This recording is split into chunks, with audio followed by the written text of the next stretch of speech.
What's going on, everyone? Juicebags here, and welcome back to some Dungeon Defenders Awakened.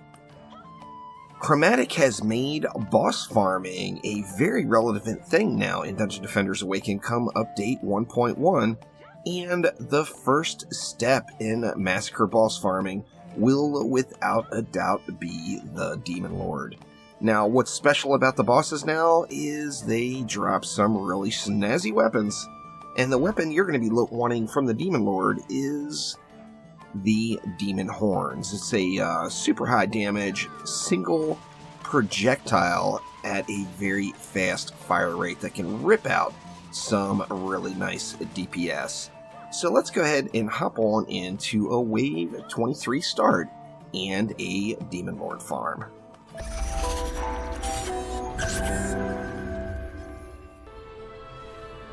And here we go into the Alchemical Labs. Now, this particular run, you know, it's an Act 1 Massacre map, so this is without a doubt the easiest boss fight to do.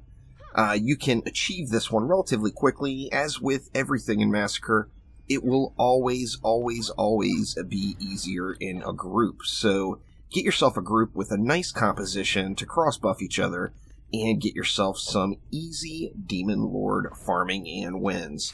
Now let's go ahead and set our deck up and get things started here. As far as the build, there's a ton of builds for this one on the planner. If you go ahead and hit escape and then hit build suggestions, it will take you to the Dungeon Defenders planner, and there is just a ton of working and viable builds there. But this is the build I like to use the most, as it really adds just an enormous amount of relaxation factor. So as you see, we got a gas trap in the front. Back here we've got an aura stack right in the middle of the map, as close to the core as we can get. We're going to throw a healing aura. And then back here behind the Demon Lord swords, we're going to throw in yet another aura stack. Now after we get our aura stacked up, we're going to go ahead and get some apprentice towers down. And really, these are going to put in the bulk of the work. So we're going to use 3 DSTs and 2 Flame Bursts, and these things are just going to get it done. There is no doubt. I have changed the DPS hero I've used several times. However, as far as the build goes, this is the build that I've been using throughout. As I mentioned, there's just dozens of really high-quality builds on the planner that will get the job done for you. Now, after we get our DSTs and Flame Bursts in order, we want to get a nice little buff beam here. And we will drop that. We just want to spend 4 DU. It doesn't really matter, to be honest with you. Just make sure we're getting all 5 of those towers buffed. And then we're going to get back to using some walls. Now, I'm using the EV walls here. They're not quite as healthy as Squire Blockades would be. However, one thing about the EV walls, or any walls for that matter, when you buff them with a buff beam, you will get a huge benefit to those walls. So I'm going to go about a quarter of the way into the lane. I'm not going to block the entire lane there, and I'm going to stretch this out to the 3 DU maximum, which is 4.12 meters. I'm going to do the exact same thing over here, starting about a quarter of the way into the lane. Stretching it all the way out to that 4.12 meters and the 3 DU. And then now we're just going to tie these together with a buff beam or overclock beam. Now, if you see the little sparkly glows going there, then of course your walls are both covered.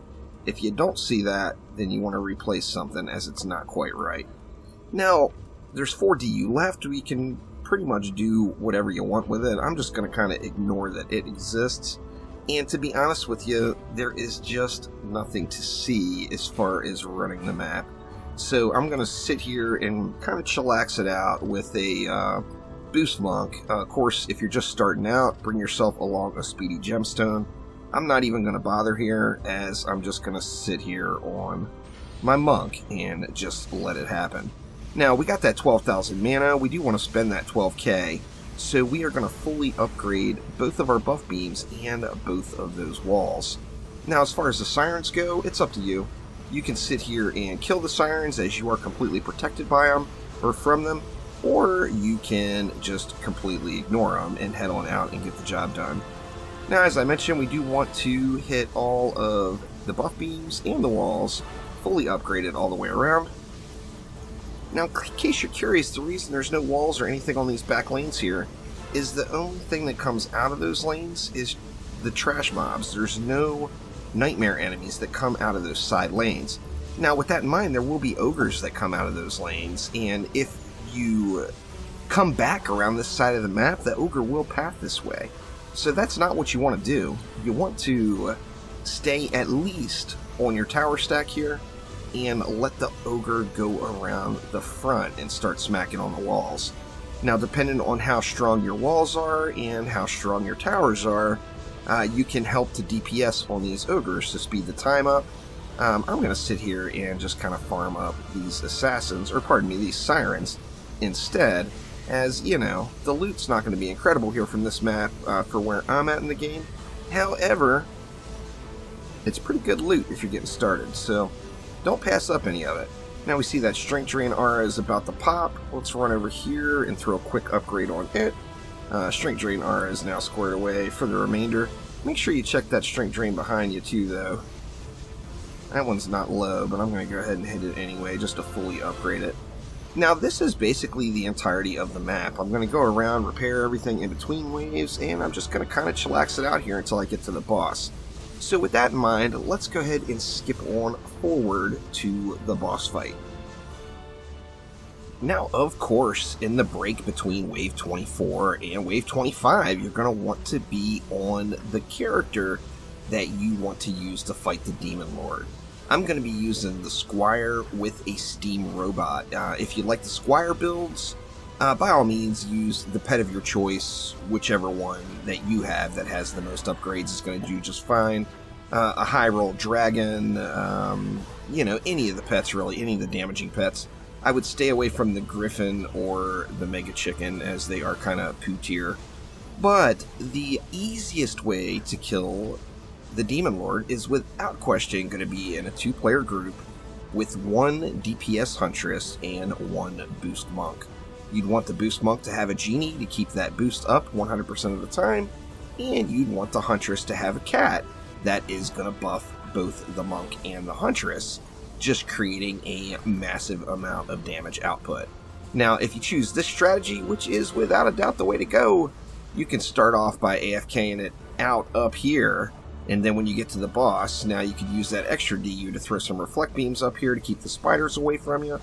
However, you can put in just a ton of damage onto the boss from right here. Now, since I'm going to be using the Squire here, I do want to get set up fully before the boss starts. There's only a few mobs left, so I'm going to run around and get all of the repairs off. Now, what I normally do is I will start off right here on this column. I'll then go counterclockwise and hit all 4 of them, which will give a stun to the Demon Lord for a brief time, and then from there I will tank it out here on the stairs. Now, there's a few easy little tricks. If you get close to him, if you're close enough to him, you can avoid some of his attacks. In addition to that, when he drops the fire on the ground, you can sidestep the fire. You can also use the pylons on the map itself just to line of sight the boss's ranged attack. And do not right-click, Squires. Don't burn up all of your ability mana using your block. You just don't need to. Either heal or use your boost. That's the only thing you should be doing.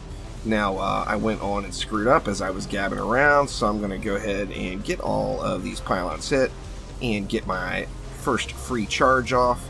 As soon as that charge starts, I'm going to go ahead and pop my boost. That way my pet is dishing out massive amounts of damage. Now, after this first little phase, I just get in close to him then, and some of the attacks are going to miss. You can just sidestep the fire just like I did there. When the Demon Lord goes up in the air, you can use these pylons to line of sight him.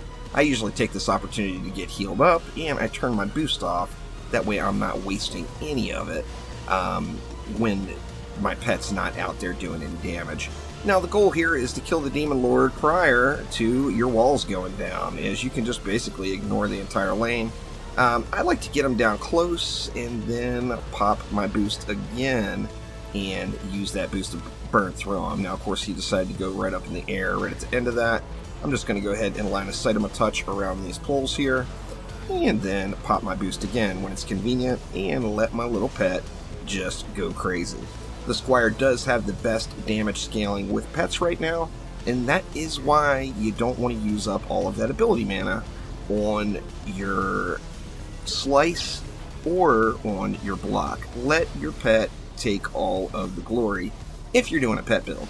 Now, obviously, you don't have to do a pet build. You can roll in the mana and dish out massive pain on the Squire if you have the weapon from Throne Room. However, pets are still a very viable choice to get you through this particular boss fight.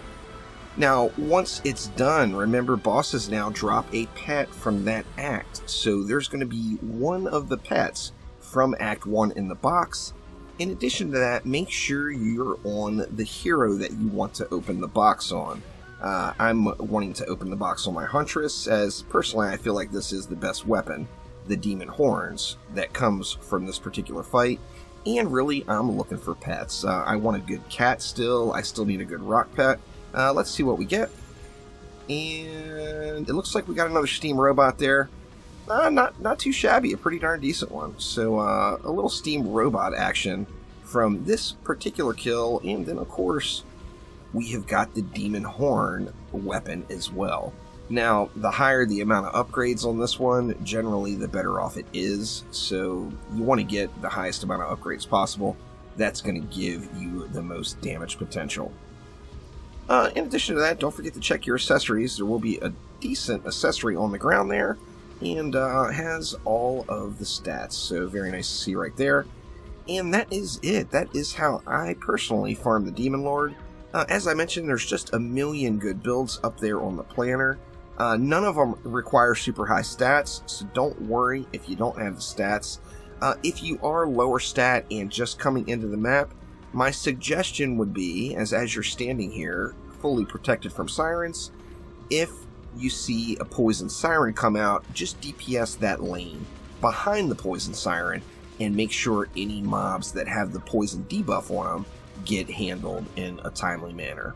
So that will do it for now. Good luck to all of you on your Demon Lord farm. Hopefully you find some extra shiny goodness.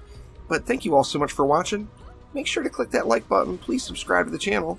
And I will be back soon with some more Dungeon Defenders Awakened. Thanks again, y'all. I'll see you next time.